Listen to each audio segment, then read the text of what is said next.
It's time for MacBreak Weekly, and the invitations are out, ladies and gentlemen.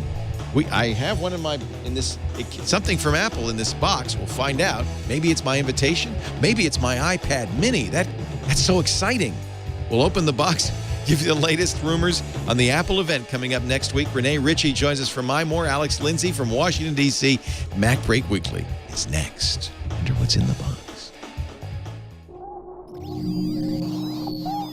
Netcasts you love. From people you trust. This is TWiT. Bandwidth for MacBreak Weekly is provided by CacheFly at CACHEFLY.com.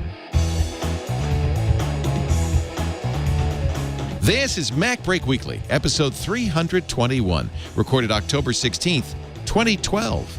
Hollow it out like a Tauntaun. MacBreak Weekly is brought to you by Ford, featuring Available Sync. Now you can control your media player with simple voice commands. Enjoy your drive while you easily search and listen to your favorite songs. Check it out on the 2012 Ford Focus and at Ford.com/technology. And by GoToMeeting with HD Faces from Citrix, the powerfully simple way to meet and collaborate with colleagues and clients anywhere.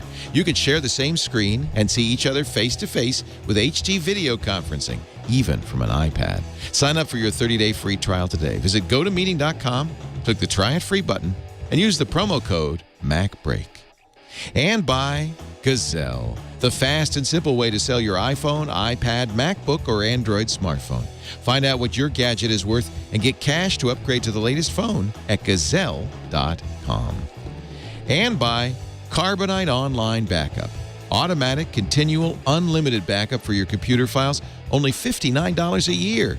Try it free at Carbonite.com. Use the offer code MacBreak to get 2 bonus months with purchase. It's time for MacBreak Weekly, the show that talks all about everything, including today, actual Macintoshes. Alex Lindsay will be joining us a little later. Where is he? He's somewhere in the world. We don't know. Albuquerque? Yeah, he didn't. Taos? He didn't give us a location. I have a feeling he had something to do with that guy jumping out of the weather balloon. I have a feeling too. Yeah. So maybe he's still there. Yeah. Like so it'd be New Mexico New area. Mexico, yeah. But good news, we got Renee Ritchie from iMore.com with us, and this is the guy. If there were anybody you'd want to have on a day like today, it'd be this guy every day. Renee Ritchie, good to have you. Thank you, Leo. Thank you for having me back. I appreciate it. I got a box. Is it a mini? Is it an iPad mini, Leo Laporte? Well, I'm looking, and it's from AI, which I used to think in Elk Grove, California, I used to think was the artificial intelligence company, and then I realized, no, it's Apple Incorporated. They don't want to put the word Apple on a box because it would get stolen. It's about the right size. I'm thinking, well, there's 3 possibilities. It could be an invitation to the Apple event coming up next week. Sounds a little solid for that. It could be maybe Apple's relented and sent me an iPad mini just like as one of the very special people, you know, the ones who, you know, are ahead of the pack. Or let's just open it up and see. Unboxing live. It could be an iPod Touch. Could be. I think it might be. I've ordered a number of things from Apple. You know what? I did order the new iPod Nano. Could be the Nano. Those are coming out, right? The rule is the bigger the box, the smaller the thing Right. inside. It's a bunch of connectors. Well, hey, at least they're out. The Lightning 30-pin adapters are starting to ship, I guess. And you can see I've spent $120. There's 3 of them. What are they? Are they 30 or 40 bucks each? 30. They're ridiculous. I got the tiny, tiny little one. No, these aren't the adapters. These are the cables because I have all those docks. Well, wait a minute. Is that going to work? Yeah. So I could put this on a dock, right? Yeah, you can just stick into your computer and those are the cables. You put that on a dock, connect it to your iPhone, and it's as if you lived last year again. Somebody in the Obsidian in the chat room said, "Leo, you fool! It's all about AirPlay, not on the Renew clock." Of course, I gave that to Chad, so I don't need that anymore. But that's a 30-pin adapter, and battery packs. Battery packs. I have a ton of those. Yeah. And then the main thing is my Sonos dock. And actually, if this doesn't work, and one of the things I'm going to see is will this work to allow me control of the because as it stands right now in the Sonos dock, you know, it used to be I was able to tell the Sonos, you know, look and see what was on the iPad or iPhone Touch, that kind of thing. Any media or car needs one of those connectors because they all have the legacy. But explain to me, because only you know, Renee Ritchie, and a small few, Dan Frakes and you. Explain to me, does this have what iPod controls on it or not? Apple had this thing on their website where it said that it did not support the iPod control protocol, but then they took it off, which has made me terribly confused. And mine literally just arrived this morning, so I haven't had a chance to try it. I haven't either. Fam Photographer in our chat room says, I got the cable and I used it in my car. It worked perfectly. Worked for audio, yes, but did it work so that you could use, if your car is one of those like a Mercedes or BMW that then puts on the screen the contents of the iPod, were you then able to do all that? That's the question. Now, the nice thing on my Mustang with Ford Sync is I have a USB connector. I put the lightning cable in that, and it did. It had all the iPod controls on it. And there's no video yet. That's the other big thing we're still missing. Yeah, that's for I think AirPlay has superseded on that right? You'd use an Apple TV. If you have the Apple TV. So the Apple TV then becomes the go-to accessory. That's what you need. Video. You need that $99 accessory. Dongle. So we're learning a little more about this cable, and more people are taking it apart. The latest is that this accessory has security in it, some logic in it that protects it. They've always had those. I'm going to bury the lead, by the way, because Apple did not send me an invitation or an iPod or a Mini. I'm not going to talk about anything else but this cable, because that's what they sent me. But I got them. I have spent over $200 on lightning cables so that I can use my damn iPhone 5. So, okay, so tell me so there's always been security? Yeah, I mean, I think a couple generations ago they added the security chip, and the old 30-pin docks, they had so many pins, they could have separate pins that would detect what kind of accessory you had plugged in, and then a chip inside the cable. And now it's a pure digital signal, so they can assign the pins dynamically, and they still have the security chip just to assure the quality of the workman and craftsmanship for us, Leo. Just to assure, yeah, Chipworks has done a little analysis of this. They say just enough security. In other words, it's not huge security. It's just kind of minor security. They could put more in, I guess, is what Chipworks is saying. It's not, for instance, the kind of security that modern printer cartridges have, so that you can't use third-party printer cartridges. This is the old security. The old printer cartridges used to have that kind of thing.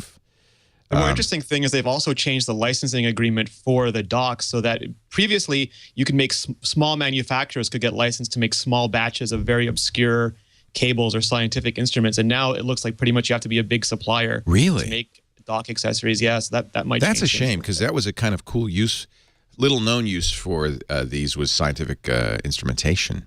Absolutely. Yeah. So this means, well, a couple of lessons for this consumer. Probably you should not try to buy those USB cables on eBay that are real cheap from China, because those will charge but not do anything else, right? Apparently they have cracked the security chips, and you will be able to get, or secondarily manufactured them, and you will be able to get some, but it's a quality issue for me. I'd want to test a bunch of them and make sure that they at least were supplying the same quality cabling that Apple was. Well, at this point, I'm at the point I'm testing Apple's cable to see what we can do, and we're not sure yet. Obsidian, or who was it that said that he could use this in his car? Photographer. Were you able to control the iPhone with this as you did the old iPhone, or do you just get audio out? Is the question. Fam Photographer, thank you. We'll wait and see what Fam Photographer has to say. The crazy thing, Leo, is they can put the iPhone 5 in 1 million countries on day one, but it takes 30 days to get those adapters to U.S. stores. And although some have said it's okay, but oh yeah, I have to try it with the camera connection kit too. And you know, it's a little pricey, and the question is, well, does it have to be this pricey, or is Apple making a little killing on this? They are doing it because the cable changes dynamically, so you have probably some logic, in there. And there's an ADD. Yeah. Okay, so we have it from Fan Photographer. Yes, I was able to control the playlists with the adapter. It worked just like before. So that's really good news. And I had the same experience on an iPhone 5 and Ford Sync, just using the regular Lightning USB cable. So it does sound like iPod Control Out is in here. Thank goodness. Oh, that's right. The camera connection kit never did work with the iPhone. iPad only. iPad only. That's right. All right. I buried the lead. I was a bad boy. When we come back, Renee is with iMore. They know more about everything. You have become the key blog for Apple Rumors, beating everybody. Everybody, like from 9 to 5 and Apple Insider and Mac Rumors, they all quote you. Somehow you've got a source. So, and it looks like you nailed it again. So we'll find out what's coming from Apple. We do know there's an event. The invitations are out. We'll show you that invitation and talk about. The invitation doesn't say what they're going to talk about. Well, Renee will know this, though. We'll ask him in just a bit. Also, as I said, Alex Lindsay will be joining us any minute now, I think, as we continue. So I'm going to take a break so that Alex, you could try to get Alex, okay? This show brought to you, well, I might as well talk about Ford Sync since I've been talking about it, right? You know, I kind of go on and on, as most Ford Sync owners do, about my Ford Sync and my 2010 Mustang. It is awesome. And yes, I'm here to report that the iPhone 5 works great with the A2DP. That's the Bluetooth. So when I get in the car, you know, if I've got the Audible app running and I'm listening to my book, I get in the car and it starts where I left off. Love that. It also works. They have a USB connector in the car that connects up to your iPod, your iPhone, a lot of devices, Android phones. And depending on the device, certainly the iPhone and the iPod gives you control of it. So I can browse the playlist on the Sync screen. I have a big screen in my car.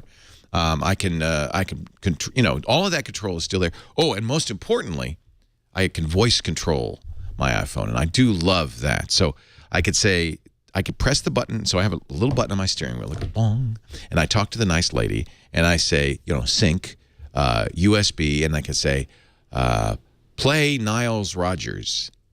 And if I have any Niles Rodgers song on my iPod or iPhone, it will play.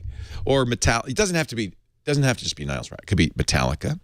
Could be anybody. I tried this. It even understands Colby, I don't even understand it. Colby Kayat.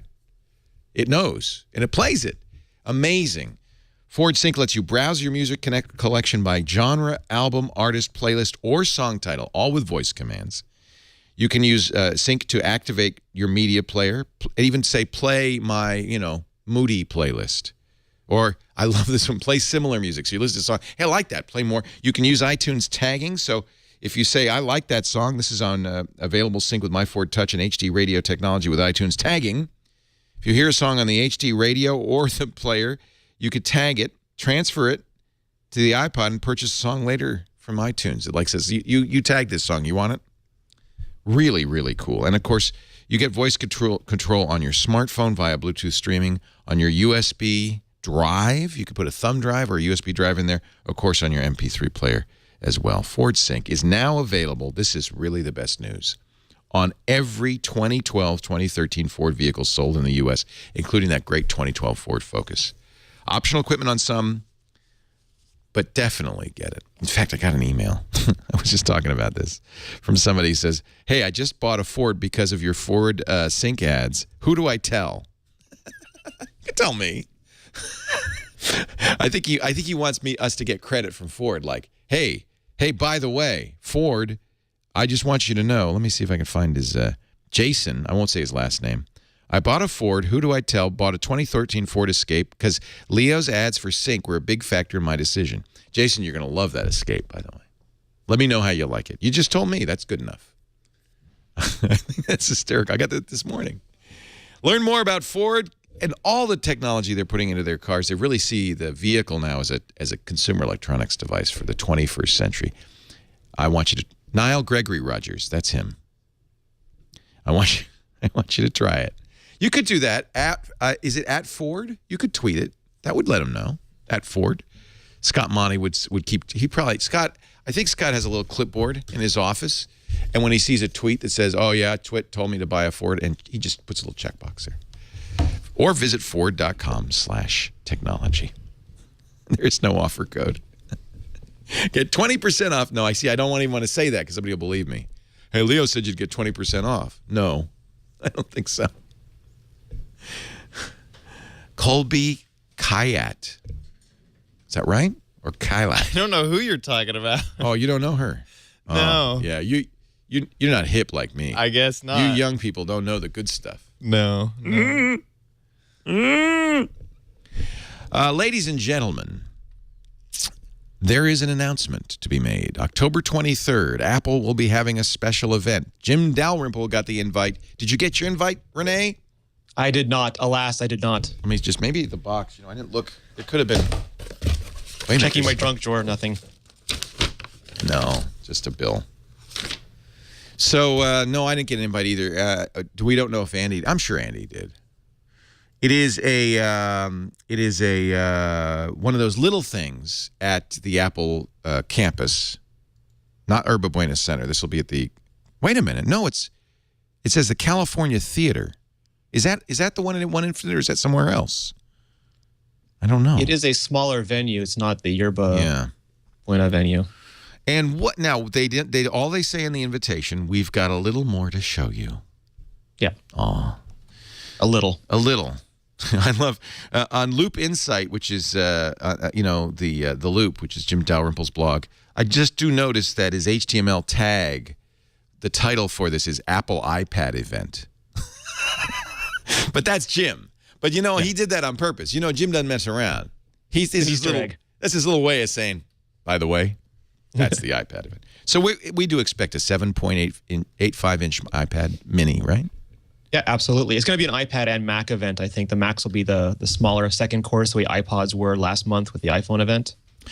We hear, and I'd love to know if this is accurate according to your sources, of a 13-inch Retina MacBook Pro. Yeah, I believe that to be accurate. It also, I like, the rumors are one thing, but I like it when they sort of make logical sense. And if you look at a Retina Mac, the 15-inch MacBook is almost maxed out on the GPU running that Retina display. And you have to add a GPU to the 13-inch MacBook to get it to run a Retina display. And there's no room for that kind of battery or that kind of GPU in a MacBook Air. And when you get bigger, like the iMacs, the displays are just too big to have good pricing or good yield yet. So the only logical next Retina Mac is the 13-inch, and that's the one they're going to go with. Should be easier to run too because it's a small. It won't have as many pixels as the 15. Yeah, so a little bit smaller. Not quite as demanding.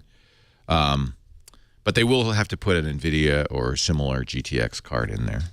Yeah, I imagine it's quite a heavy load. If you imagine it's 800 now, it's going to be pixel double to 1600 vertical height, which is. It's a lot of pixels to push. I love my Retina, but I do see lag from time to time. I've mostly eliminated it, but occasionally I'll see lag, especially when I'm using the expose to slide the windows back and forth. Yeah. Or when you go full screen mode. Right. That's what I mean. Yeah, I go. So what I do is I do full screen mode, and then I swipe back and forth to different screens, and that's when you see a little bit of lag in drawing the screen. The rumor is, according to Mark Gurman in 9 to 5 Mac, it will be sold at a higher price, and they'll continue to sell non-Retina 13 inches. It should be identical to the way they handled the 15-inch MacBook, where it comes in at a higher price point with the Retina display, the new body without the optical drive, and with the USB and the Thunderbolt connectors. And then they'll keep the lower-end ones on the market until they transition the Retina Macs to become the new normals. So we will lose the, because it has a thinner form factor, we will lose the SuperDrive.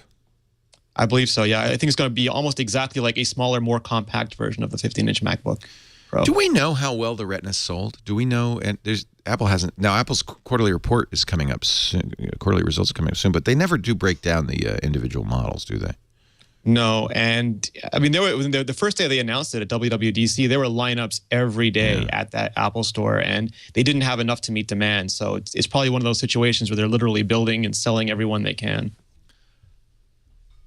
I bet you if somebody could, I mean, I don't know who supplies these Retina displays, but there can't be, I think, was it Sharp or LG? There can't be that many sources for it. I bet you if you could get in, wangle your way in there, maybe get, I don't know, somebody from Saturday Night Live to go in there and pretend to be a Chinese worker, you could. Will Ferrell can do an expose. You could find out how many of the displays. LG supplies displays, but I think they have a second source. I can't remember if it's Samsung or Sharp. They have 3 now for iOS devices, but with the new Macs, they're laminating the panels. So they're doing everything they can to get the pixels closer to the surface. Right. And that makes it a more expensive and more arduous process. I have to say, I love the Retina MacBook. Me too. And my next project is to buy a external Thunderbolt display to go with that. So it now really is a desktop. I'm using that. There's a couple drawbacks because the Thunderbolt's not Retina, so the pixels do scratch your eyes a little bit. Wait a minute. And if you what? So the Thunderbolt display is not a Retina display; it's still a regular panel. The 27-inch Thunderbolt. Well, of course not. You couldn't do a 27-inch Retina. So if you drag a window, the minute it hits halfway between, it switches to non-Retina, and then if you drag it back, it switches back. And you also can't do the high-res mode on the Retina Mac when you're driving the panel because it's too much for the GPU. So it goes into the ideal mode on the computer, and then you have the Thunderbolt display as well. You use the wow, I'm impressed. You use that high-res mode? I do for Photoshop because it lets me get for Photoshop. I have a because design Photoshop's background, not Retina aware. Because Aperture is, and so it will just automatically use the pixels. But Photoshop's using 1440. Yes. Because it doesn't know that there's more to be had. Yeah. So I make it I max out as many pixels as I can get mostly for Photoshop. Crazy. Okay, but you can't do that on a 20. So the 27 is basically like it's attached to an older Mac. Yeah, well, it's in Retina mode. It's not in the big Retina mode. I don't get it. I'm confused. It's not okay. Do I get more pixels out of the 27 or not? You get the additional display. You do. Yeah, so it goes back to the default setting on your Retina Mac, and then you get the additional display. Okay. It's an okay solution. It's not the ideal. It's not perfect. Solution. Well, that's good. Thank you for letting me know that. And I was going to use, the nice thing about the MacBooks, and everybody knows this who's watching this show, but I'll just say it in case you don't, is that you don't have to open them up. You just slide it, and they have 3 connectors. They have a Thunderbolt, a power. I guess just 2 for the Thunderbolt. Yeah, there's 2 now. Because the USB goes through the Thunderbolt and power. The Mac is sitting there. It's being charged. The Thunderbolt. And then you have your keyboard. If you could use Bluetooth, or if you have a wired keyboard, it's plugged into the display, and you're using it as a desktop without even opening the laptop. It just knows. It just stays in clamshell mode. It's really nice. Yeah. And you can plug Ethernet into the back of the display now too, and it's basically got everything you need. Oh, so that's a reason. Yeah, because I have the old 27-inch. That's a reason to get the Thunderbolt. Yeah. Very good. $1,000. It's only money. Should I? Okay, so and then I presume the 13-inch you'll be able to do something similar. Yeah, absolutely. And if you buy it, Leo, that means the new one will come out faster, which is good for all of us. No, I can't do it. But I might buy a Mac Mini. No, I'm not going to do that either, because that's the other rumor that we'll see a new Mac Mini. New Mac Minis and iMacs. I think the Mac New Mini iMacs too? Yep. I didn't see that. Yeah, the Mac Mini will probably just be updated to the latest specs. So whatever the latest Intel chipset they use in there is, USB 3, Thunderbolt, probably the same configurations we've seen previously. The Ivy bridge, because that way you get USB built into it. Yeah. And it'll still be unibody aluminum. Yep. I don't think we're in radical redesign stage. We're just in upgrade the components. Yeah, that makes sense. New logic board with new processors. And USB 3 is actually really nice. I like USB 3.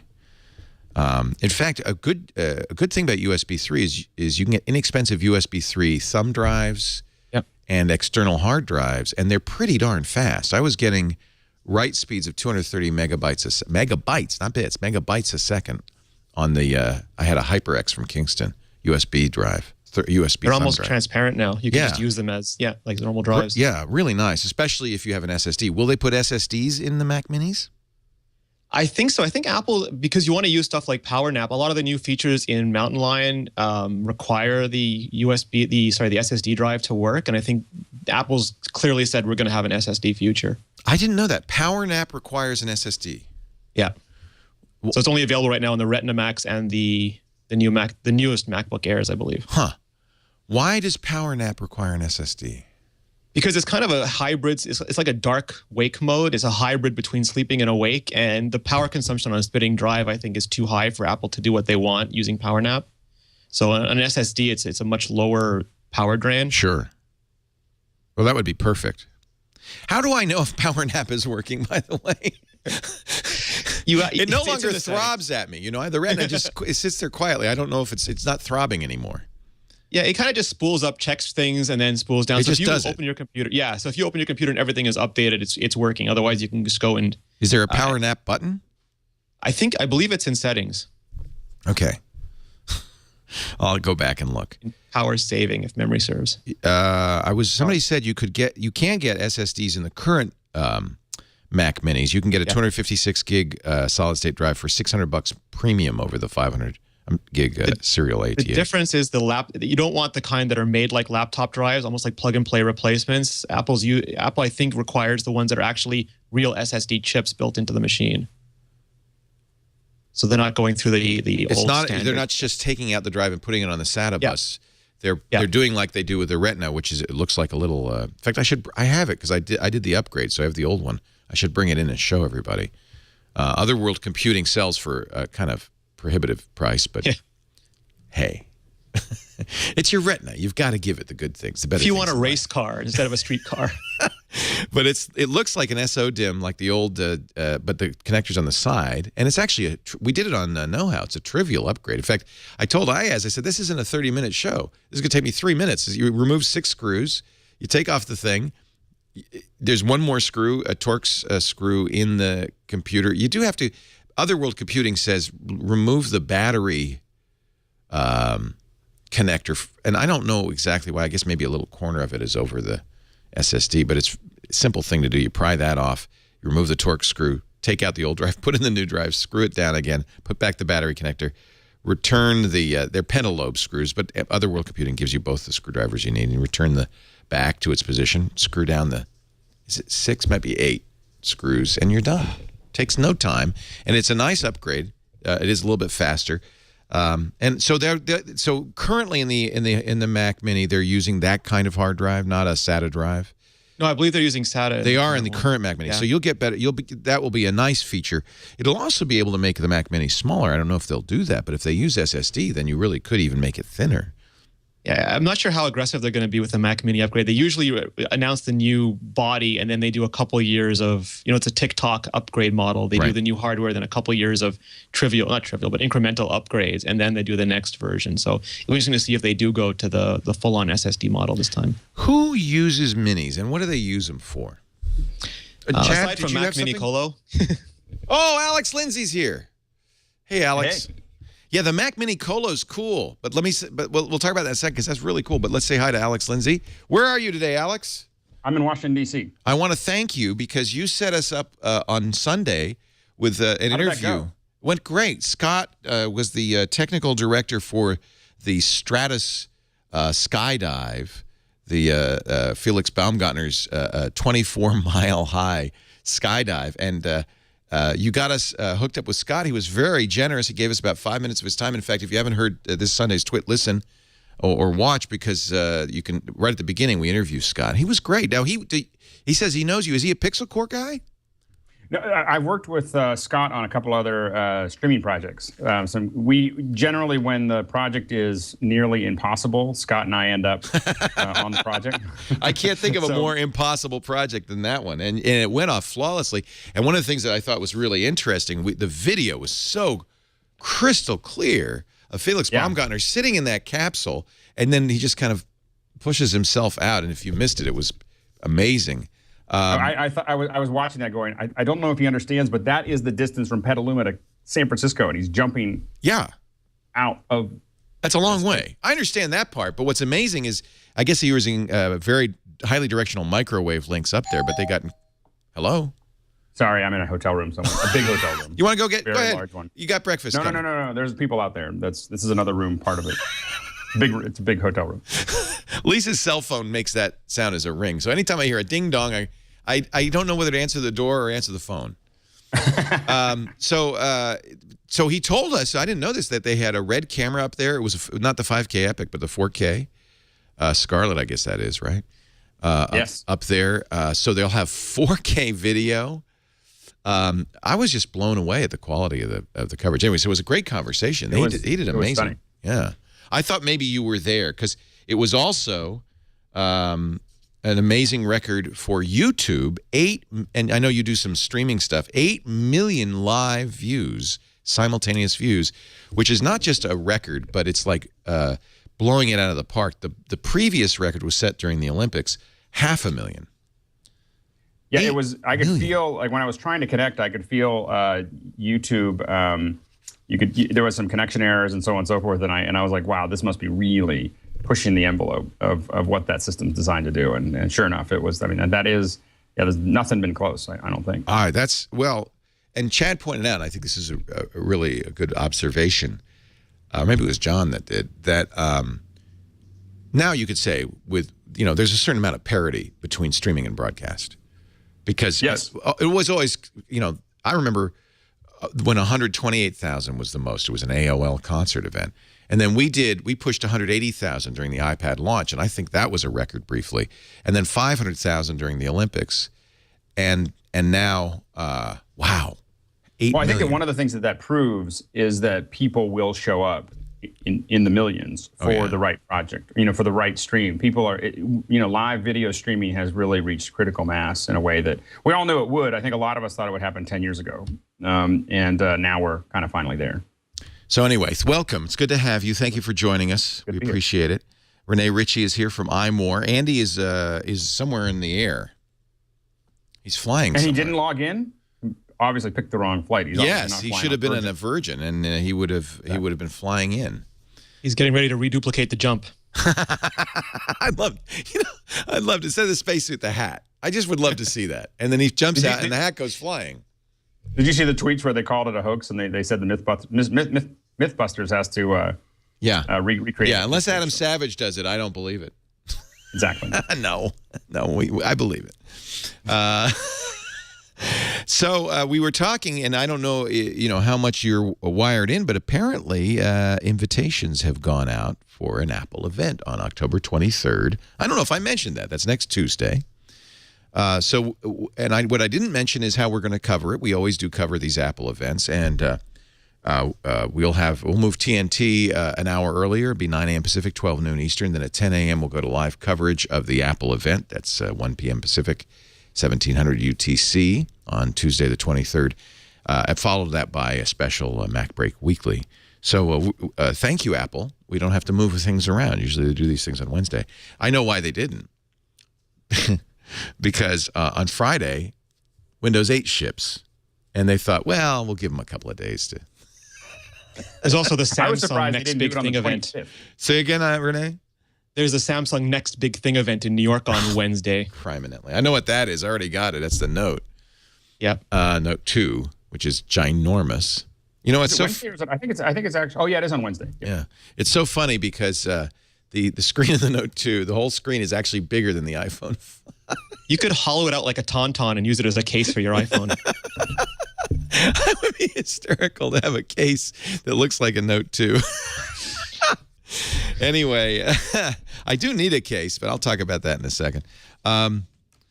So yeah, do you I completely discredit this, but somebody in the mainstream media, I think it was CNN, posited, "Oh, see, Apple's trying to zing Microsoft," as if Apple could care less when the Windows event is. Do you think The week of this event was set back, I think, around the time of the iPhone launch. They've been doing this for about a month out, and I'm sure they have a general awareness of other companies, but I don't think they have a general care of when other companies are doing their events. Couldn't care the least. Yeah.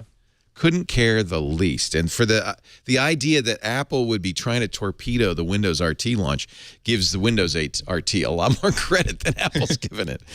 We do know some numbers for Windows RT. Interesting. Priced almost identically to the iPad. Yep. Starting price. So the CNN was saying that they thought that the reason Apple was paying attention is that they were worried that RT might cannibalize the iPad. Alex, does that seem credible at all?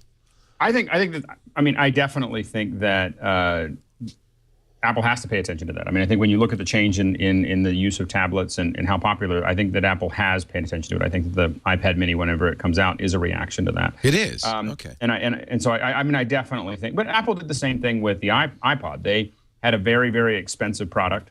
Other people started to fill in below them, and then they took away most of that air. It made it very difficult to move into that market. And so I think that's probably what they're attempting to do here. I think that I have to admit I use a Nexus 7 as well as my iPad, and I have to admit that I like the form factor of the Nexus 7 better.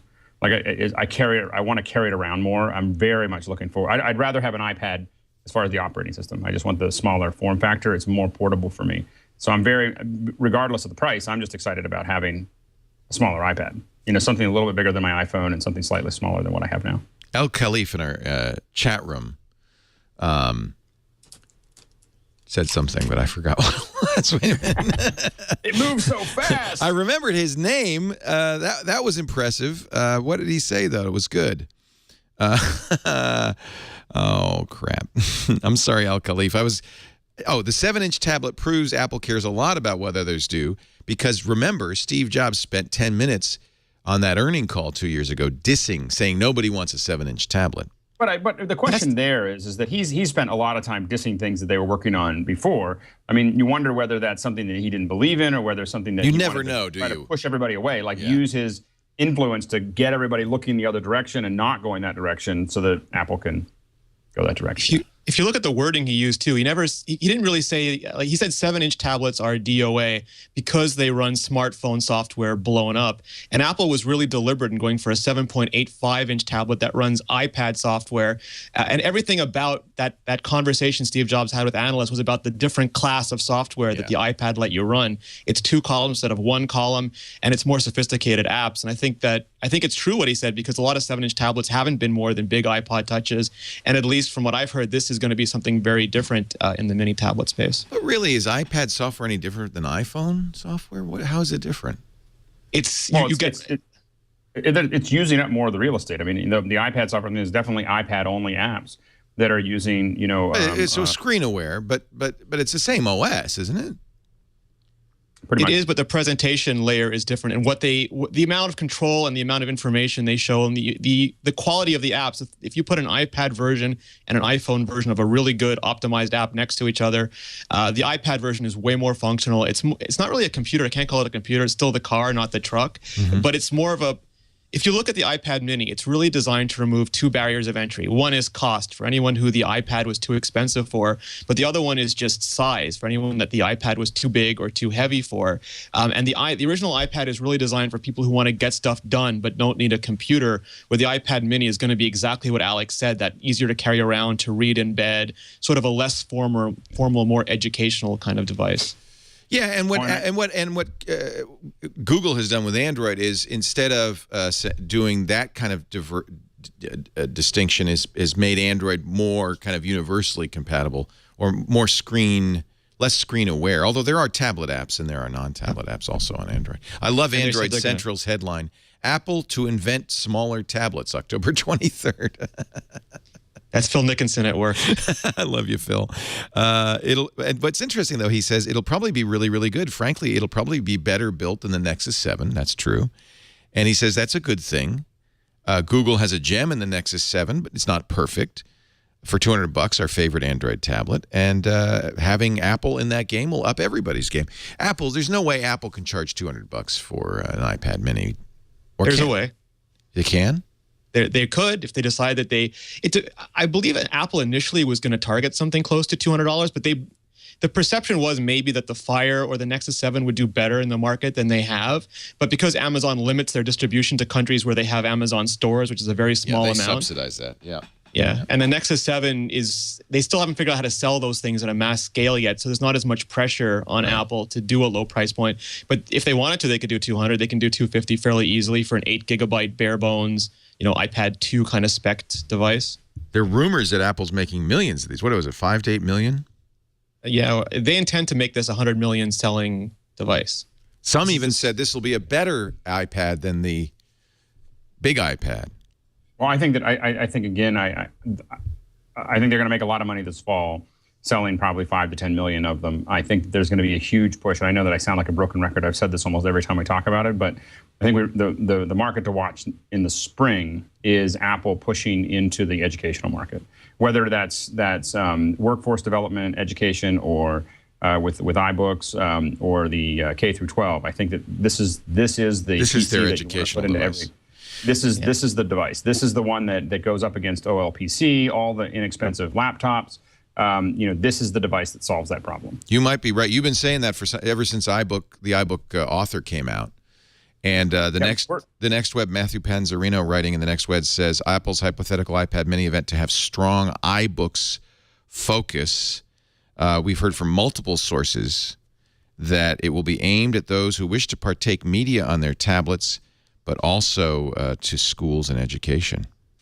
iBooks I 3 think will one of the be arguments- announced, perhaps, he says. I think one of the arguments I can imagine, Apple sales folks talking to schools saying this is a very inexpensive product. There's already a huge market, and it's also very controllable. It's an ecosystem that a school can deliver and have a lot of control over what's being put on it, how it's being used, and for many school IT professionals, that's something that they probably want to hear, and it's probably going to give them an advantage over an Android solution in that area. Apple up $12 today, by the way. Still under $700, though. It's a buy, Leo.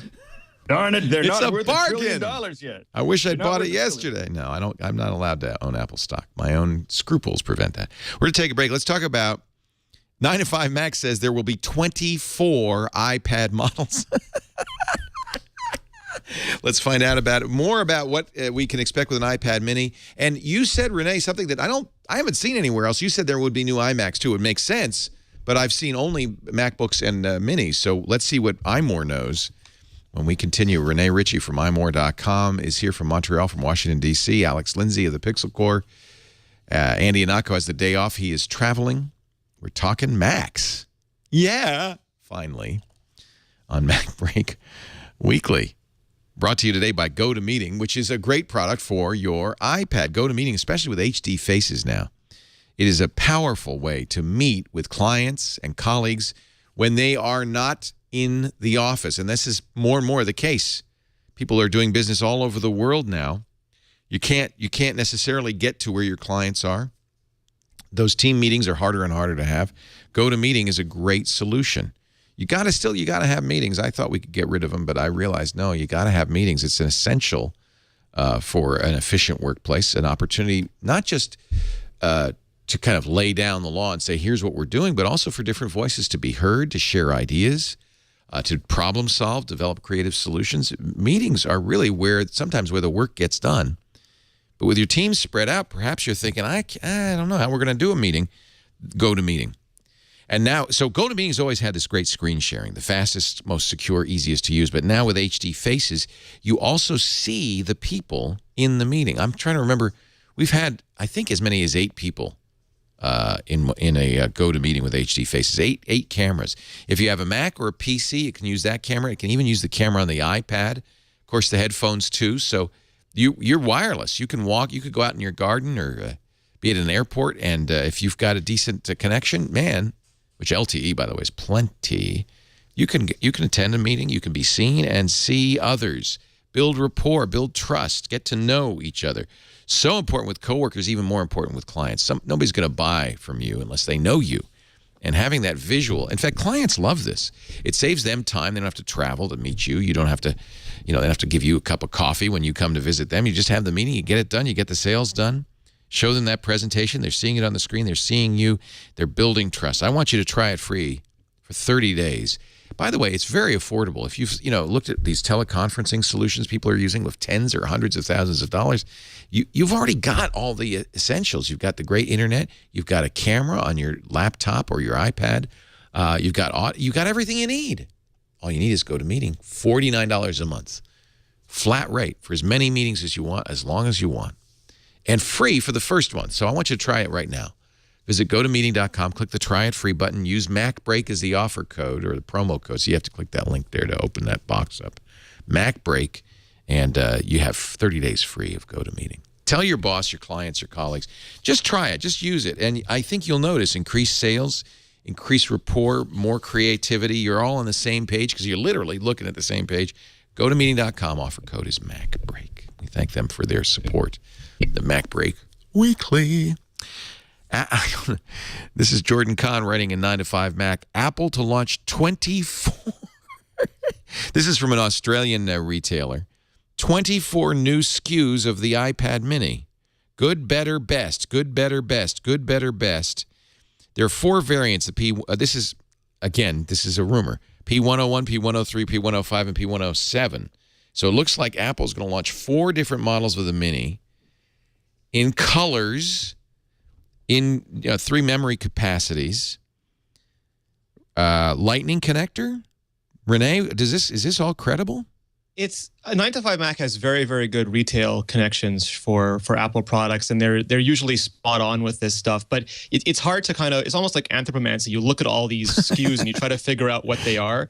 I think some of these might be. We've heard for a while that the iPad 3 might get a very small update to include Lightning, and I think recently people have been saying LTE for outside the US, just like the iPhone 5 has. I don't think that'll be a big deal, because Apple wouldn't want to anger people who've just bought them. So Right. they'll just say, "Oh, here's the iPad 3 with Lightning, and you can use it in the UK and Australia and wherever." But if you multiply 3 or 4 different capacities by 2 colors, by the Wi-Fi and the Wi-Fi Plus cellular, then you start getting into that's what you get every time with new Apple products. And what color is misleading? Black and white. Yeah. Not Yeah. red, not purple, not orange. The iPod Touch got colors and moved down to the consumer sort of space, and that kind of opens up the pro space, which is the white and black space for the iPad Mini, iPad. I would buy a and red iPad, though. I really would. Wouldn't that be cool? product red. Yeah, do that. Here also from Apple Insider, SKUs for the iPad. Oh, wait a minute. For the Mini. Wait a minute. What is... I think guess it's a similar it's the source. same SKUs. So this so Yeah. 2 sources, same thing. I think this is pretty good. 24 SKUs is kind of amazing, but that means black, white, Yeah. so forth. Three Verizon, memories. AT&T. Yeah, that's right. So that's really not so amazing. One person familiar with the company and product inventory said the company's initial shipments suggest availability of the presumed entry-level, I would guess Wi-Fi P101 will be the biggest at launch.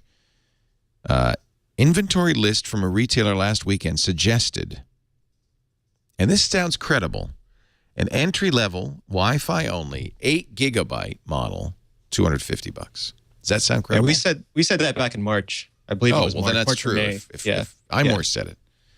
That's pretty competitive. Now, that's $50 more than the Nexus 7 and the and the Amazon Kindle. But I think if I remember correctly, the Nexus 7, the big 8 gigs was sale 200, point was- right? Yeah, but I think most people were buying them at 16. I think they Right. they had a lot of supply issues at $250. It didn't seem like people really. $199 was a great press event, Right, but people are willing to pay people were buying- $250 for more memory. Right. Yeah, so I think that 250 I think puts an incredible amount of pressure on the tablet market. Yeah. I mean, just a painful amount of pressure. I think that 199 is, again, just wipes the market out. I don't think Apple's going to go down that far. I think it'll probably be 249 or 299. Well, so are we saying 4 memory levels, 8, 16, 32, and 64? I think 3 is more likely. I think same as the iPod Touch, 832 and 64. They probably want to do 8 just to get the low price. And I think Alex has been saying this for years, but if you look at Apple's advantage, it really is iTunes, because they can take credit cards and sell content in more places than anybody else. They have the iPad in 90 countries plus already. And if you look at that compared to where you can get a Nexus 7, the Nexus 7 is okay in Canada. It's really bad in a lot of countries. The Kindle Fire is a paperweight Useless. in Canada. Yeah. Yeah. And that seeds your market. If you have to rely on selling content to get your product in there, your product always lags behind your content. Where Apple can sell an iPad anywhere because they're selling it at margin, and then when the content's available, people just start buying it. And remember that all the press ever says is, and all the ads ever say is, starting at $249, and that's what that's the number that you want. And I think that's a good number. That's a hell of a number. Gets me interested. I'd probably buy one at $2. Now, here's the other thing. I don't think you need as much memory as you used to, because you're streaming everything, right? I think that the only issue is we're working on a lot of iBooks right now, and the one issue you get into is books. So books are if you big. start People doing that- when forget you start books are looking- 5 gigs, 6 gigs. They're huge. Well, some of these iBooks can be very, very can get large. You only need a couple of them to fill up an 8 gig. Right. So it's something that I mean we're back to in a lot of ways content size management again, which is what we had to deal with CD-ROMs and the web and everything else, of just really how hard can we push a lot of these videos to get them to fit that much into a given product. They are re-downloadable though, so if you delete a book, you can re-download it from iBooks and then put another book on. So it's easier than it was previously. And I believe in that product list there was a SKU for Apple's buy 20 at a time education bundle. So I think they're really aiming this. They really are. If memory serves, yeah. How interesting. Now, you said iMacs, and I have been getting calls on the radio show every weekend now, people saying, should I buy an iMac? And my answer was, well, wait till this event, because this is the last chance Apple has to announce anything this year. You think they'll announce an iMac? I've heard that there's an iMac. I'm not the only one. There have been several people who've heard that there is an iMac. A Chinese site recently published that it will be a redesigned iMac that'll use the same lamination technology in the panel that they use on the Retina MacBooks to make it really like almost Tony Stark thin. I don't know if they'll do that this year, though. It might. At worst, it'll probably be the spec bump where they put the latest chipset in there and the latest internals and the latest connectors. They have USB 3 on. They've got to get the Ivy Bridge in there, USB 3. I think Apple's done with larger hardware. I think that what we're going to see is performance increases. I don't expect form factors to change for the iMac or the Mac Mini. I'll probably live to regret saying that. But doesn't the iMac sell really well in the home? I mean, isn't this a great home computer? Don't people really buy a lot of? I don't know. I mean, I haven't looked at the numbers. A laptop with a connected to a monitor. That's what. Yeah, before you came here, that's what we were. I was just saying I'm about to get a Thunderbolt display. And we have a lot of I don't know how many Mac Minis we have. We have a lot of them. We use them as kind of utility tools to, a lot of times we want to put monitors in places. We'll have arrays of 20 or 30 monitors at a location that show. I've seen your setups. So, like NASA. Yeah. so do you use minis for those? Yeah, we use Mac Minis for those. Okay, that's what you were saying, Renee. The Colo. I don't know if there's only one that I know, but maybe there's others. Hosting companies that you just have minis. It's a Mac Mini based hosting company. Yeah, and they're really, I mean, now that the performance for a lot of these chips have gotten so fast, I mean, I don't need a Mac Mini to change in the size. I don't want it to get any bigger. I just want it to be, just put the newest chips in, make it a little bit faster, and I'll buy them. Because for render farms especially, it's just a really great solution. And you'll be able to connect external drives because the SSD won't be very big, but you'll be able to connect external drives to give it massive capacity, right? Well, yeah, you have Thunderbolt. Connectors. I think we can assume if one comes out, we'll probably see two, like we see with the Retina. And the Retina, which is really our workhorse at this point. The two Thunderbolts. You've got a lot of Retinas? Yeah, we have a lot of Retinas. I think we have. I don't want to talk about it. The 13 must make you happy. Sorry? The 13-inch must make you happy. If it comes out, yeah. I mean, I don't care about the screen resolution. In fact, I just care about the connections. And having two Thunderbolts and an HDMI out is just. Yeah, that's to us that the CPUs. I mean, our Retinas most of the time are outperforming our towers. Which were best in class when we bought them. 16 cores. No, my Mac Pro is underpowered compared to my laptop. Yeah, and so. I'm giving it to my son. The important question is, how do we I got a 15-inch Retina MacBook Pro, and I now have to justify getting the 13-inch because it's your job. Just use my excuse. Hey, I got to. You've heard of that site, imore.com? That's me. That's all. Done. You just have to think of some project or some group of projects. Alex is great because Alex just buys everything. I have never seen. It's so funny because I don't know. People know we share studio space. Alex has a portion of the brick house, and there's boxes every day. I'm so disappointed. I come in and I see FedEx and UPS boxes mile high, and my heart goes pit-a-pat. I'm thinking, oh good, and it's all Pixel Core. We have a lot of needs. We're growing. We have needs. They're busy. Come on, tell us how many Retinas. Do you know? Half of them. I think we have. I think we have 18 right now. Wow. And they're not. And they're like totally the ones that are like totally, maxed out. And you don't open them probably. You just got them plugged into. No. We use them. We use them all the time. In fact, I don't know where they all are at this point. They're all spread all over the world. We have operators with using them all over the world. So, they are literally the core of our production pipe. At this point. So, they. You can't. I mean, it's just there's never been as functional a computer for me. What if they make an iMac that has exactly? It's not Retina, but it has a 27. Because you have to buy a display for your. Oh, I guess you don't. You use the Retina display. We use them when we need to. I mean, we output because you have an HDMI out. It's just so easy to plug it into anything that you need to connect it to. I have absolutely no interest in iMacs at this point. I mean, we have a lot of those too, but no more. But I really, we like the Mac Minis because we can customize our display systems and really, decide where we're going to put those monitors. Having the monitor attached to the computer is not necessarily, at this point, advantageous to us. It just limits what we can do with it. Do you really think that Apple will kill? I mean, what if Apple made a almost bezel-less, super thin iMac with? I mean, wouldn't that be a big seller? If they made it 46 inches, I would just call it a TV, and then I'd be happy with it. I mean, I think that's making a really big iMac and calling it a TV would be useful to me. But I have an iMac connected to I have a TV in my home office. I have like a conference area where we can teleconference with folks, and a big TV, and I have an Apple TV and a Mac Mini kind of feeding into two of the HDMI inputs, and it's just, to me, that's the way to go. And I have the Mac operating system on this big TV, and I'm able to do whatever I need to do, and download stuff and access stuff and do the conferencing that we want to do. And I think that so Apple, if they really want to get into TVs, I think thinking about iMacs as TVs, I think is great. I think that 27-inch form factor, I don't think that's the solution for the future of schools. I think a lot of them are going to be tablet based. No, I'm thinking purely as a home computer. I still think a Mac Mini is better. I mean, here's the deal: your iMac goes bad, your screen goes bad, and now you're going to deal with it. It would cost you, like, we buy the cheapest monitor. I mean, we have a couple like color correct monitors that are thousands of dollars. The rest of them you don't care. But the rest of them, what we do is we get we buy really cheap Samsung or Asus monitors that are $250, $200.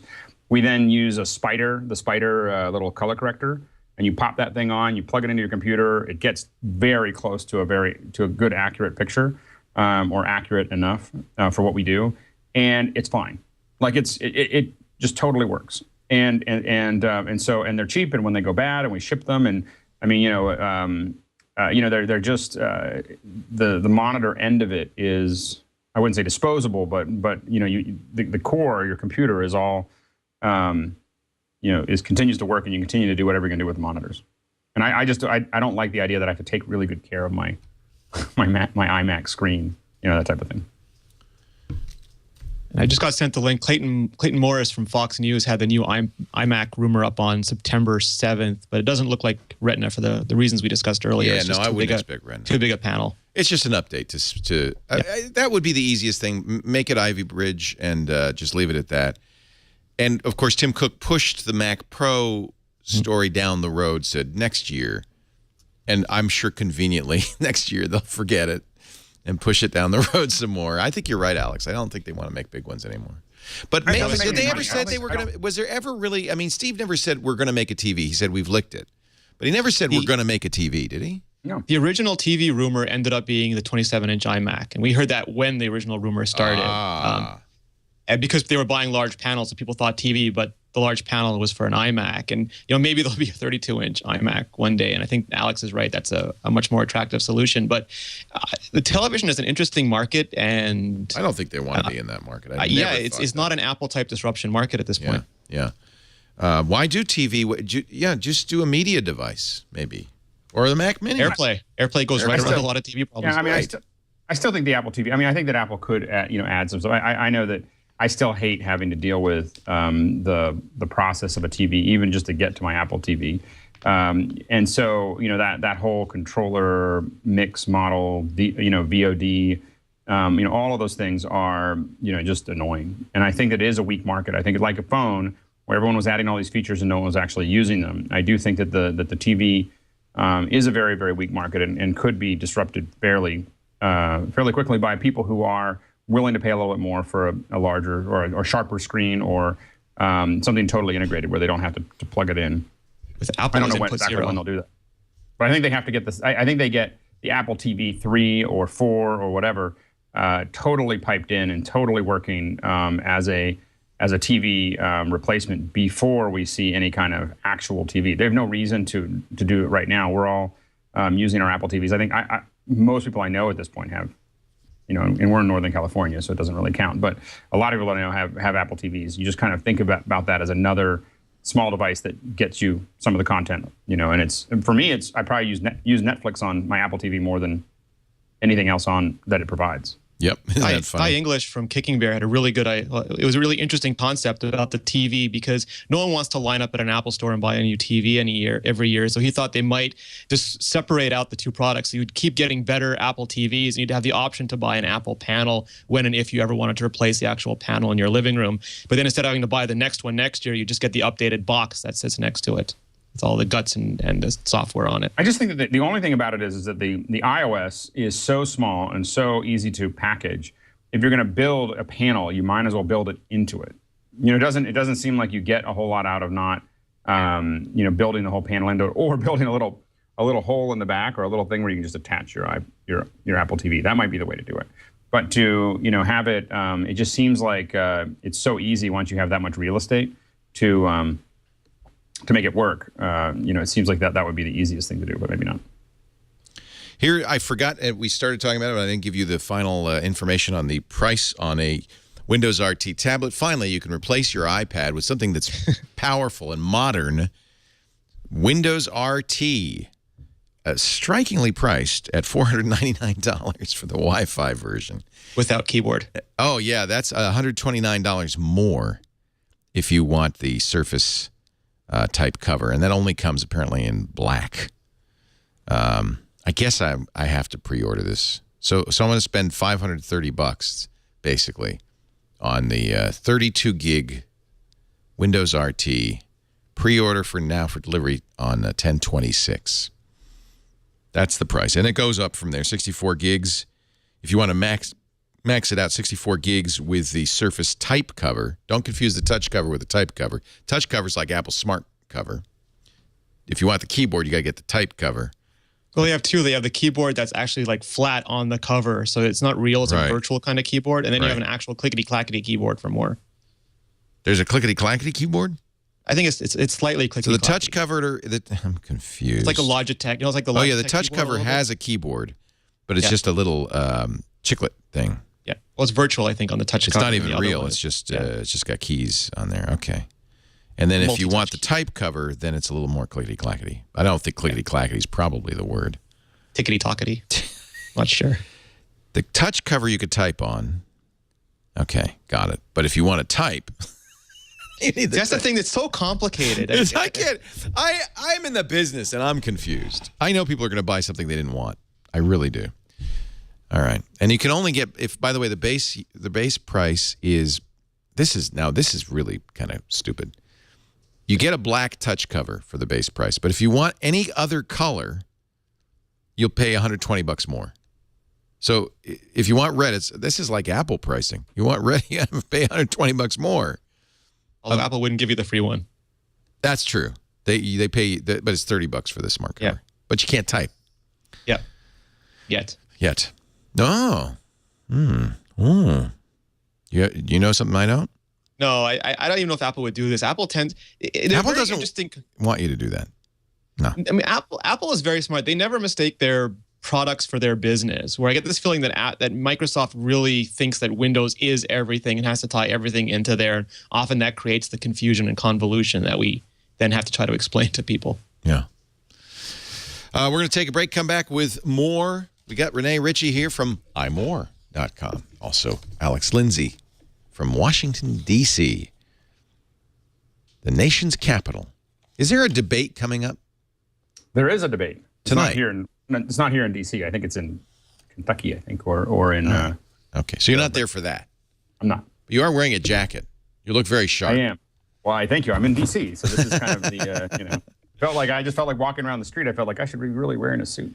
I know there are people watching right now who are thinking, okay, I really think I might want to buy, but I'm not sure the new iPad. I want to see the details. They're trying to decide what to do about it. Maybe the way to get the new iPad would be to sell your old iPad, or maybe you've got an old 3GS lying around. This is the way to do it, Gazelle.com. And this actually takes all the pain out of it, because you can get a quote now that's good for 30 days and decide next week what you want to do. You don't have to mail it right away. I don't think that's wrong. I think that's just taking advantage of their business model. 30-day free quote right now, non-binding. If you go to Gazelle.com, you got the, you know what? I think there are a lot of people sitting there with a second-generation Wi-Fi iPad, and they bought it a while ago, and they're saying, I want the new one, $280.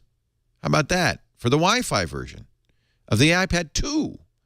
Now you've actually paid for your new iPad. Throw it in a box. They pay shipping. You don't have to pay extra for shipping. Anything worth more than $1, they'll ship it free. Might as well throw more stuff in the box. They send you a mailing label, and then when you're ready, when you want to pull the trigger, when you've looked at the new iPad, you say, yep, you know what, I do want to get that. Then you can take advantage of it. So get that 30-day quote right now, because I got to tell you, the prices are not going up on any of this stuff. It's going down, down, down. But while it's still a rumor, you're going to get the maximum price. iPads, iPhones, if you've got a BlackBerry, they'll take it. If you've got a Samsung Galaxy S3 or S2, a Nokia, a Motorola, an LG, an HTC phone, they'll pay you for it. Even old iPods. I just ordered the new iPod Nano. You know, I was thinking, though, it'd be good to have an old Touch if I could then use my Sonos stock and just like make that part of the Sonos system. But that's, so by the way, that's what happens to this. Gazelle resells this stuff on their special eBay store. So, you know, might check that out if you want to do what I was thinking. Just keep that 30-pin connector, use an old iPod Touch, right? Gazelle, gazelle.com. Now's the time to get that 30-day quote, lock it in, and by the way, you could even wait. You know, you could get the new quote, order the new iPhone or the new iPad, wait till it comes, transfer it over, then send it in. That's the way to do it. Gazelle, the place to get money, get cash for your old gadgets. Don't let that messy drawer build up stuff. Sell your used iPhone today at gazelle.com and get that new iPhone 5 or the new iPad, we think. Let's see. You reminded me of something, Leo. What's that? If I'm not wrong, I believe the iPad Mini, if they do the cellular option for $130 extra, will be the only prominent 7-inch tablet with Wi-Fi and cellular. And I know I have a Nexus 7 too, and I really miss not having LTE on it because it's so portable. I take it everywhere, and then I'm not on Wi-Fi. I can't use it, and I get sad. Good selling point. I stopped buying the 3G because I use it so minimally, and then I always have a hotspot on my phone. So I just figure, well, I'll just pay for it once. The iPhone 5's got LTE on it, and I'll just use that. I use the hotspot on my iPad instead because it's so big. It's such a big battery, and then my phone's not drained. Life. Yeah, battery life. You're smart. Yeah, same thing. I find that I use the 3G. So I travel a lot, so I use the 3G so much. You know, just needing to be somewhere, trying to find directions in a car, or I don't want to try to figure out how to connect it, and so I tend to get some kind of connection, 3G, 4G, you know, LTE, that type of thing. Yeah. Awesome. Just looking down, I want to make sure I get all the rumors. Don't want to miss a single rumor. Has anybody gotten the new Nano? I ordered it. I thought it would come by now. I see The Verge has their first review of it. Renee, do you have your Nano yet? Yes, I'm in the middle of reviewing them. Oh, now. look. It's pretty. I bought a red one, too, product red. What do you think? They're totally re-nanoed, according to the copywriters at apple.com. Totally re-nanoed, whatever that means. They must have a great time. No, I mean, it's really nice. They've made it look a little more different than iOS because it doesn't run iOS. It runs the same operating system. So round icons that way, you know the difference. Yeah. But it's really nice. It's got a built-in pedometer now. It still does videos. There's no iCloud. So I've gotten so used to just setting up iCloud and having all my stuff there. The idea of syncing with iTunes feels so... You mean there's no match? I guess not. They'd have to put a radio on it. Yeah. Well, it's got Bluetooth. It's got Bluetooth 4.0. And I don't know if you noticed, but on the iPhone... On iOS 6, under privacy, there's this setting that has nothing in it yet called Bluetooth sharing. And it said there'll be a list of things that can share application data over Bluetooth. So I'm hoping that there'll be a way to beam stuff or just connect stuff eventually there. But they're really nice. They're super thin. They look like tiny Nokia 920s. Very interesting devices. Interesting. It seemed like such a retro move, but I think they're for retro people, though, Leo. They're still who carrying buys the legacy of iPods. Yeah, and kids, athletes. They're not that expensive. Yeah. I mean, do you think they'll? Do you think that the wearable one is still to come next year? Was that Peter Rojas? I think it was who said that on Gadget. That don't assume Apple's leaving this wearable market behind. They're replacing the old sort of wearable Nano with this thing that's clearly not wearables so that they can release a wearable iPod next year. Or a wearable iPhone. Why not? Apple is not often at the forefront of, like, they tend to let other companies do the crazy trial and error period of technology, and then they come in. You're right. Their secret is taking That technology crazy that exists and NFC, making that's them never mainstream. going anywhere. Yes. That crazy NFC stuff. Why bother?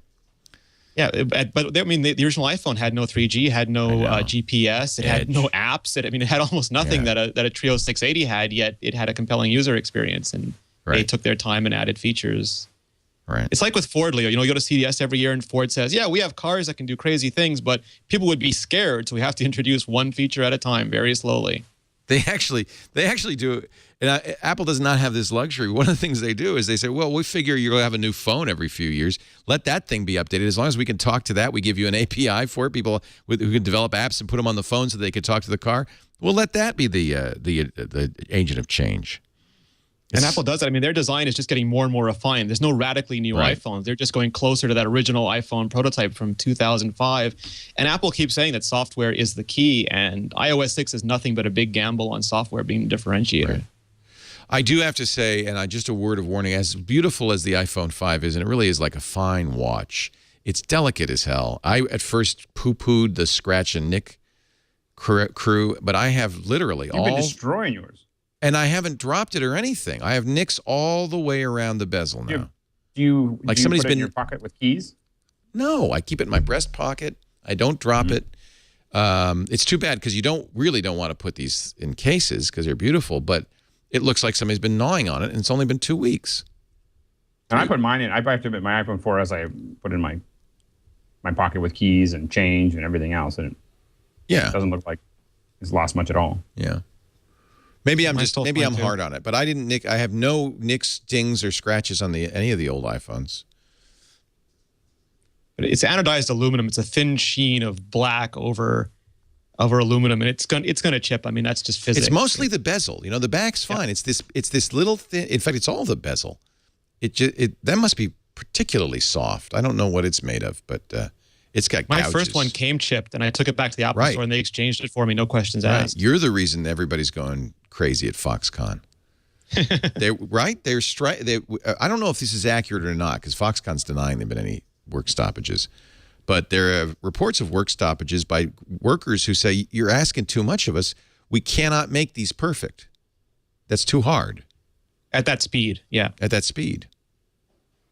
Yeah, and it's unclear what's happening there, but it does appear that if there is a work stoppage, it is, I think we talked about it a little bit last week, it is an issue that's related to conflicts between the QA folks and the folks that are making it. That, you know, at this point, the level of detail required for these phones is just insane.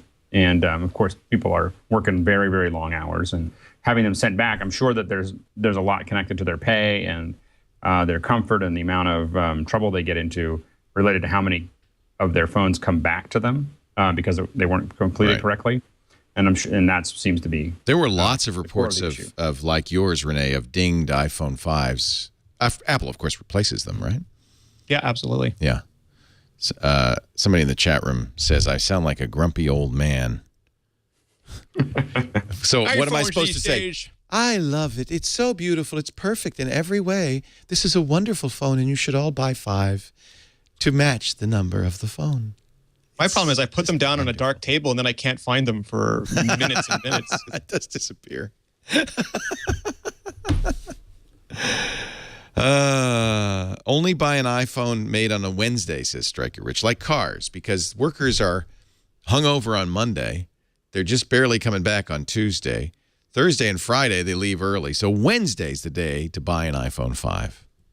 But how do you know when they were made? How would you know that? You go through the boxes, but they don't let you. They don't. It's not like they let you just wander through and start going through the. Yeah, there's no Da Vinci Code on the back of the box. You have to check.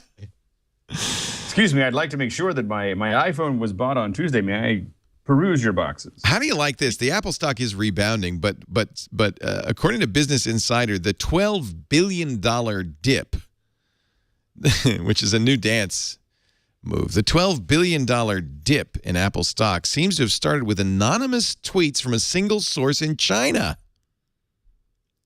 And it's that strike that we don't know about.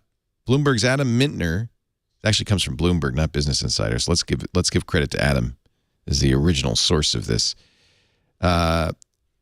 First of all, he says no one really knows if this strike happened, but the tweet about it, some say, is the reason for Apple's stock. I don't think it's the only reason Apple's stock went down. I think there's the sell on the news.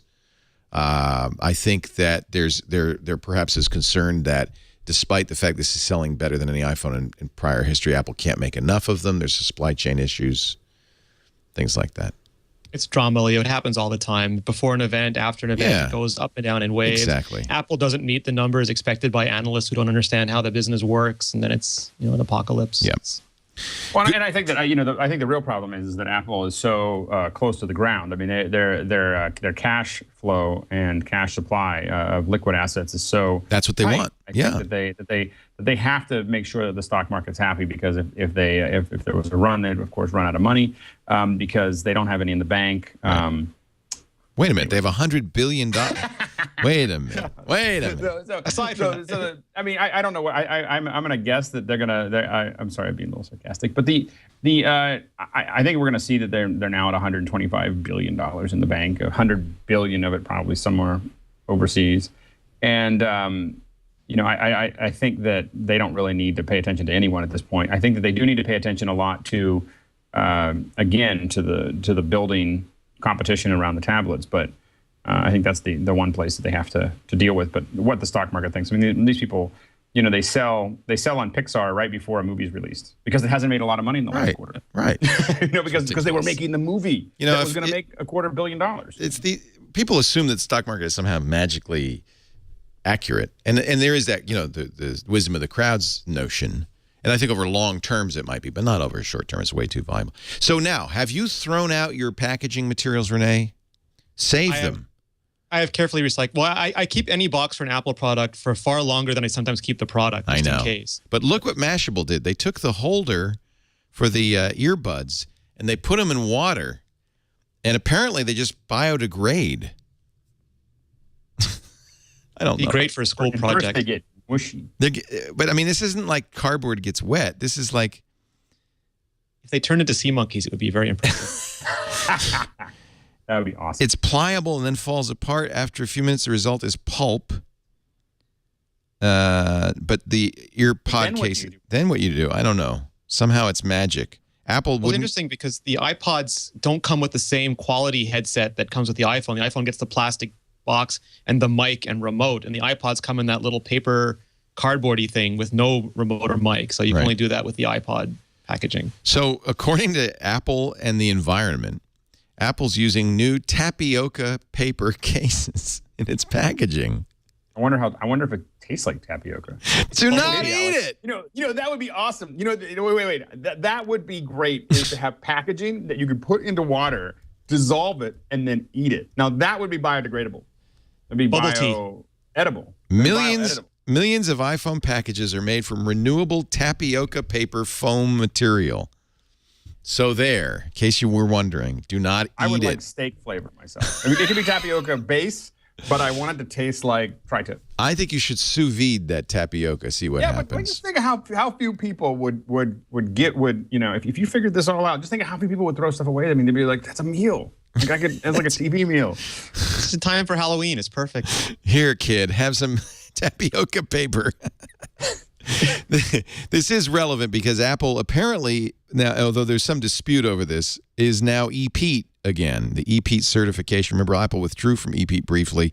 There was a hue and a cry, and Apple said, no, we're sorry, we take it back. We are now back in the ePEAT fold. ePEAT is a certification that Apple was part of designing, and the idea is they're greener electronics. Apple apparently did pass the ePEAT test with their thin laptops. It sounds like ePEAT blinked. The standard seems to have gone down. And I don't know if I'm being facetious or not, but I read somewhere that went down to basically if you have a USB port or something that will certify you. Well, because ePEAT is not, it's the industry. Yes. Not, not any third party, independent third party. It's not Greenpeace. It's to make you feel better. Oh, no, we make it out of tapioca. It's okay. But it's important for Apple because a lot of governments and other institutions will not buy unless you are EPEAT certified. So it's important they have the stamp, regardless of whether that stamp actually means anything or not. Let's see. EPEAT Development Team Advisory Council Board of Directors. Let's see who's on the EPEAT board. An attorney, somebody with a MBA, Polymers Incorporated, Walt Disney, Hasbro, Call to Recycle. I don't know who they are. That's the board of directors. Let's see who the advisory council is for EPEAT. US GSA, Best Buy, German company, scientist and director of the Center for Energy Efficiency of the NRDC. That's good. Hewlett Packard, Hugo New Corporation. Yeah. There's some people in here, that have some interest in sustainability. Dell, Staples. Mostly, though, it seems like it's an industry council. So blinked is maybe not the right word. Don't worry about it. You're going to get certified. It's not a problem. Stay in the EP, please. Then you hear the beers clink together and everyone goes about their business. Foxconn does admit that it breached Chinese labor laws by hiring 14-year-old interns. We hire 14-year-old interns, so I think it's time for me to admit that we are in breach of the Chinese labor laws here at the TWiT Brick House. Right? Some of our interns are that young. I'm only 14 and a half. Chad's like nothing.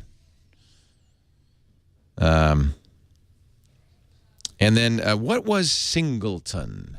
This is something that happened in Toronto or Montreal. Montreal, yeah. Singleton is a conference that several local developers, Guy English, Scott Morrison, Luc Vandal, and Petra Mueller put together. And basically, they just bring a ton of people who do Mac and iOS software. They have developers, designers, media types. Jason Snell did this year's keynote. Glenn Fleischman did there. last year's. Yep. Marco Arment was there. Wow, this looks great. It was absolutely fantastic. And the theme this year was on scaling. So it was how you handle scaling, how Apple handles scaling. Dan Morin and Lex Friedman did a fantastic presentation about how Apple being huge sucks for us, sucks for developers, sucks Dan Morin, for Apple. of course, of Path. I don't know who the other guy was. Dan Morin and Lex Friedman, both Macworld editors. Oh, that Dan Morin. Yeah, that Dan Morin. Yeah. Not Dave Morin. Somebody else. But they said it's better than Apple being small because that was no good for anybody. Yeah. No, I'm glad Apple's doing well. And I, you want everybody to do well. So there's nice competition. In fact, Eric Schmidt even says the defining fight in the technology industry today is Apple versus Android. He said this at All Things D conference. But I don't think he said that it couched in competition is good. We've not seen platform fights at these scales, he said. The beneficiary is you guys. Consumers, prices are dropping rapidly. That's a wonderful value proposition. Yeah, he is saying that. Okay. All right. He didn't want to talk about patent battles. He says, first of all, I don't understand the details. Second, this topic makes me too upset. You want to hear from an executive chairman, right? It hurts my tummy to talk about patent. The patent wars are death, he says. He's almost like Steve Ballmer for me now because every time he opens his mouth, you get days and days of headlines. Love it. Parsing what he said. Yeah. But I do not disagree with this. He says the impact of the patent wars are not bad for us. Apple, Google, and Samsung are big enough we could afford to protect our technologies. It's worse for small companies. He says, I think, quote, I think this is ultimately bad for innovation. It eliminates choices. Couldn't agree more. I think he's absolutely right. He says Apple did make a mistake giving up their the Google map, obviously. They should have kept our maps. The fact of the matter is they decided a long time ago to do their own maps, and we saw this. This is finally, we now know this is true. We saw this coming with their acquisitions. We've been saying that. Google, you knew. I think Apple has learned that maps are hard. We invested hundreds of millions of dollars in satellite work, airplane work, drive-by work. We don't call it drive-by work, but just okay. And we think that we have the best product in the industry.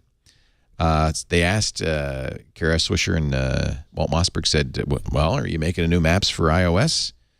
I don't want to pre-announce products, but I can tell you that were we to do that, Apple would have to approve it. They're doing it. Yeah. And Apple would approve it. If we were to do it, Apple will have to approve it. It's a non-answer. Or it's kind of like a little bit of like, well, it's up to Apple. But obviously, Apple's going to say yes. They can't afford not to say yes. In fact, Tim Cook pointed everybody to Google and Bing, said use their maps for the time being. Schmidt said he still thinks of Google, Amazon, Apple, and Facebook as the gang of four. He's been saying that for a couple of years now. Facebook is attempting to become the world's communication hub. Amazon is attempting to become the world's largest store. Why no Microsoft, asks Walt Mossberger. Schmidt said, well, it's a well-run company, but they don't make state-of-the-art products. Ouch.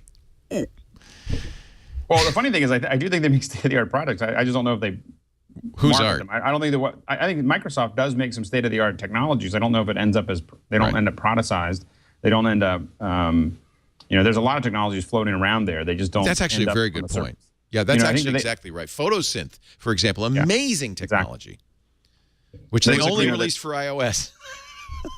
There was a great talk at Singleton by Michael Lopp. He used to work at Apple and now writes Rands in Repose. And he said that at every table, you need the designer, the developer, and the dictator. Yeah. And that the problem with Microsoft right now is since Gates left, there's no dictator. There's no one with a clear vision and making the decisive choices to a clear and consistent product line. Actually, Eric Schmidt has volunteered, just so you know.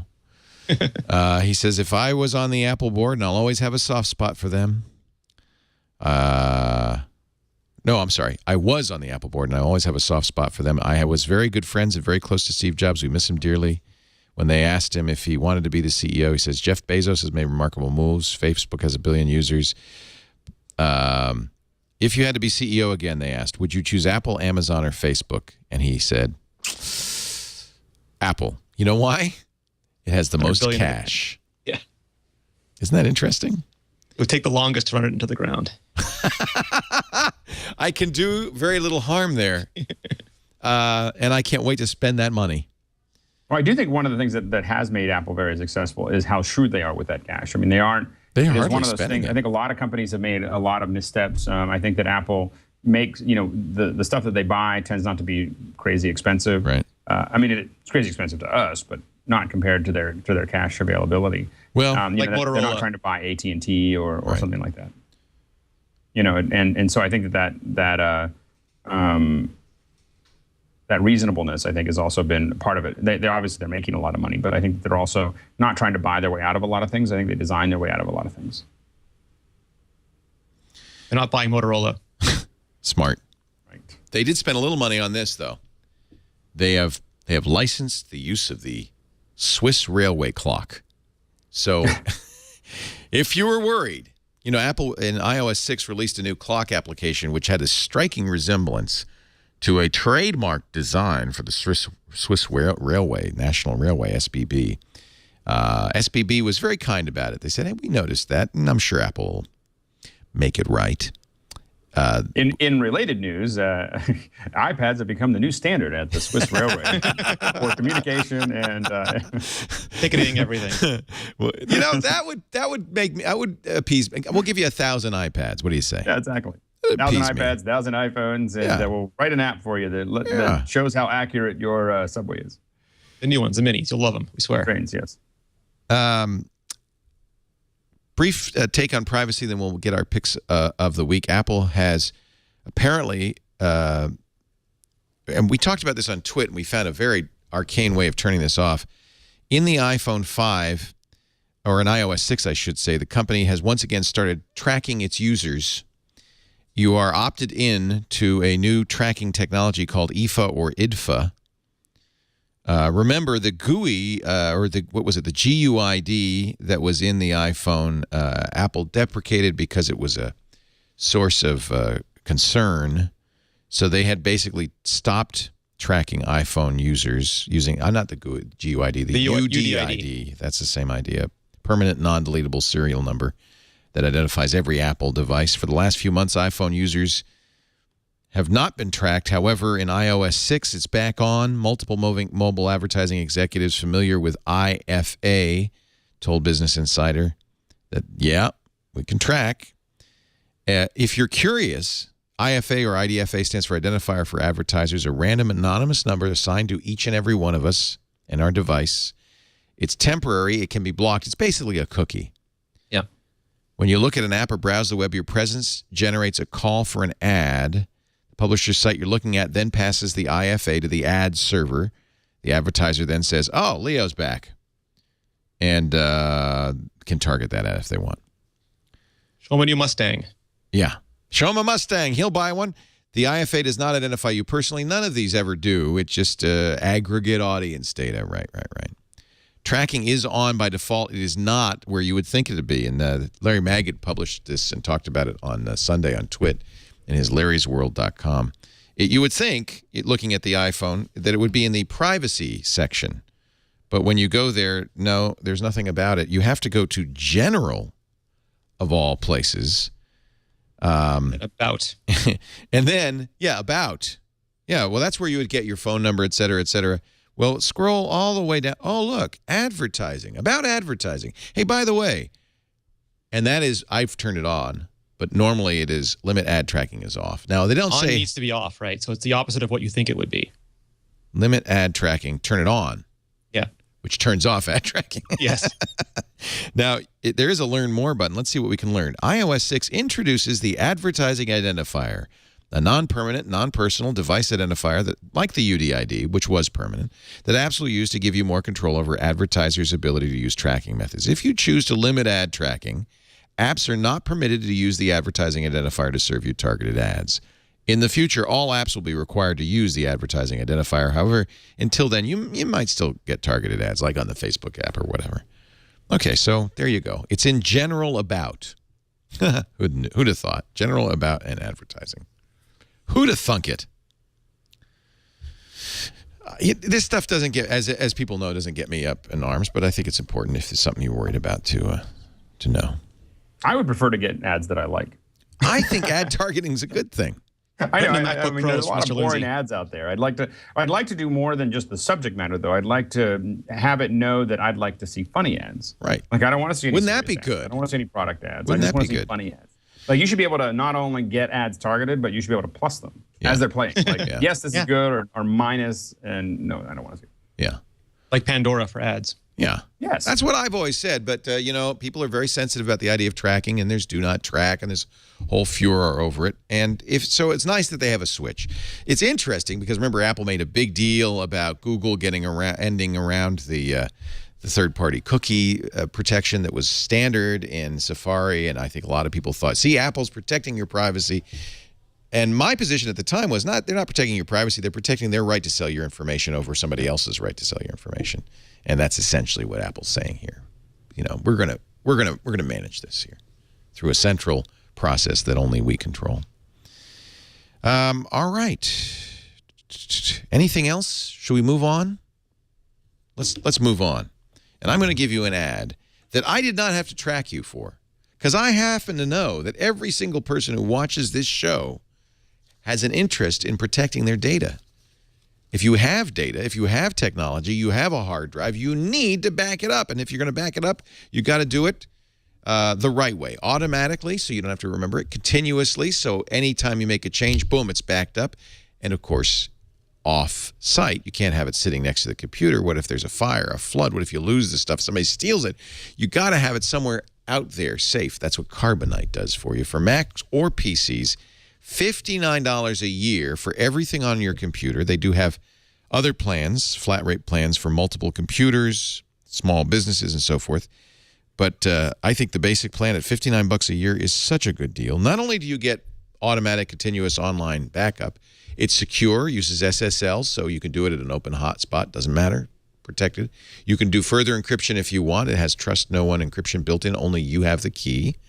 It does allow you, now, there are certain things that won't work, by the way, with the trust no one encryption. That's the trade-off you're going to make.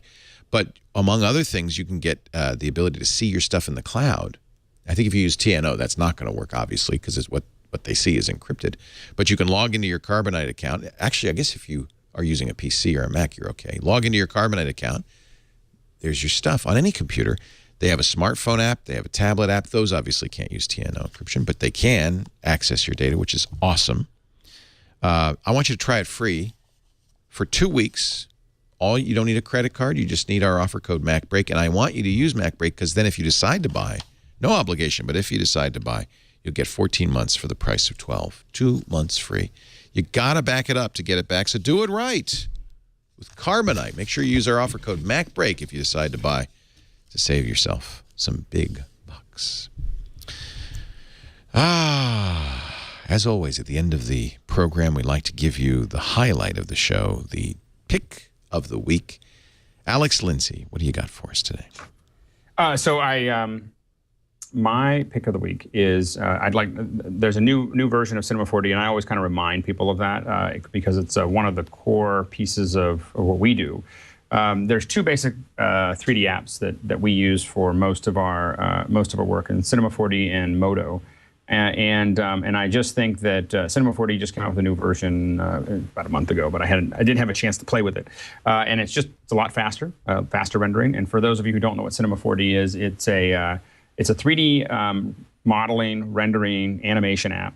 And it is for especially doing things like logo animations, as well as character work, and a lot of other things. I mean, the gamut. This is just a great app, and one of the things that I find is it's still one of the easiest apps to learn as far as picking up a new 3D package. And it just keeps on getting more powerful. We've been using it for a decade, and it's one of the core apps, along with Modo, and as far as a general purpose app that we use in our school in Africa that we're building out. In Rwanda, and also along with the Pixel Core, and it's definitely worth downloading if you thought you want to play with 3D.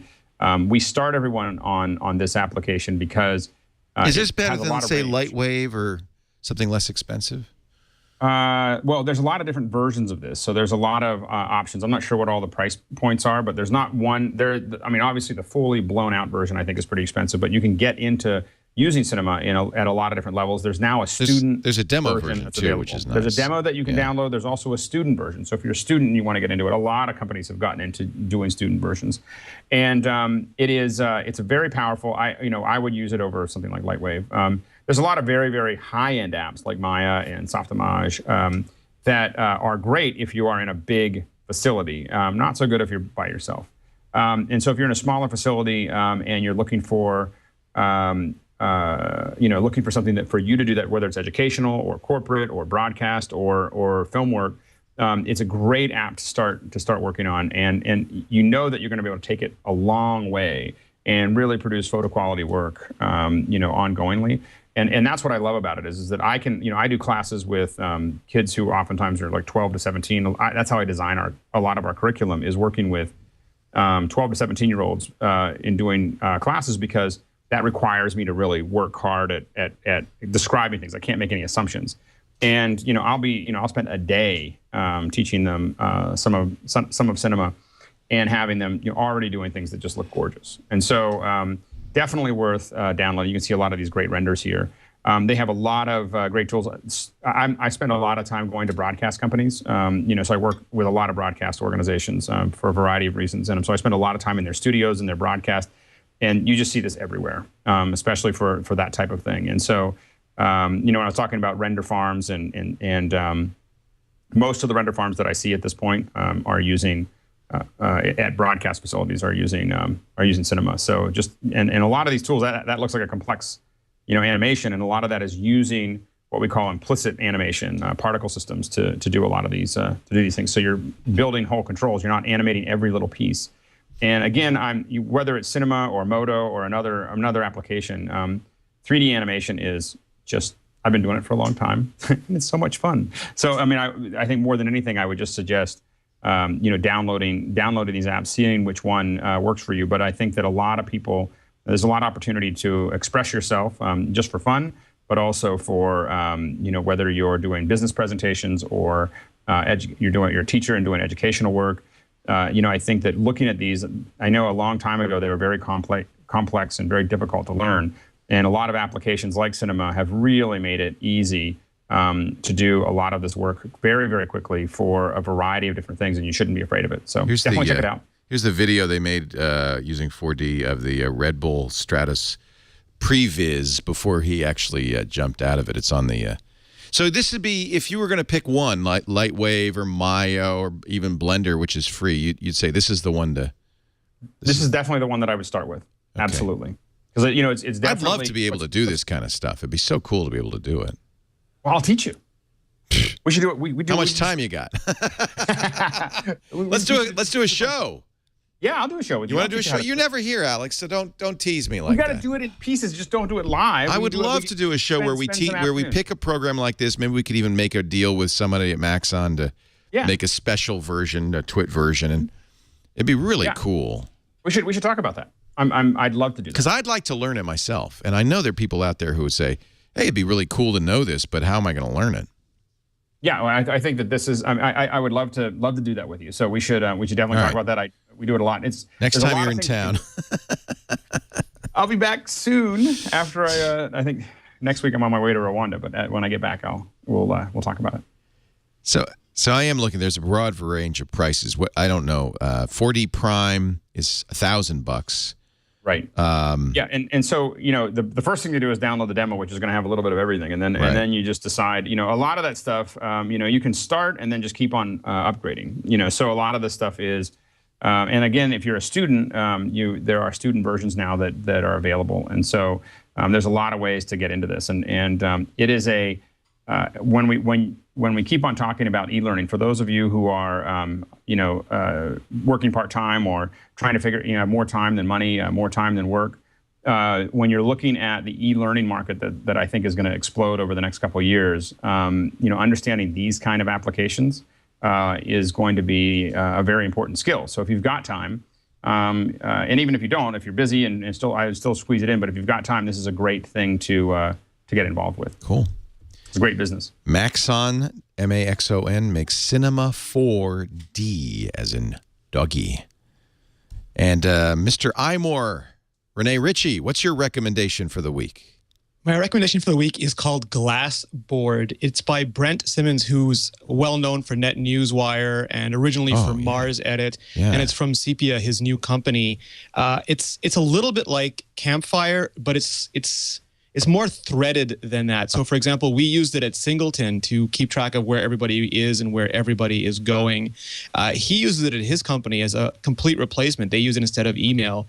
So you create rooms. You can have all sorts of separate, some private, some public rooms. You can share the invite code with anybody, so you can carefully control who gets access to which room the app supports.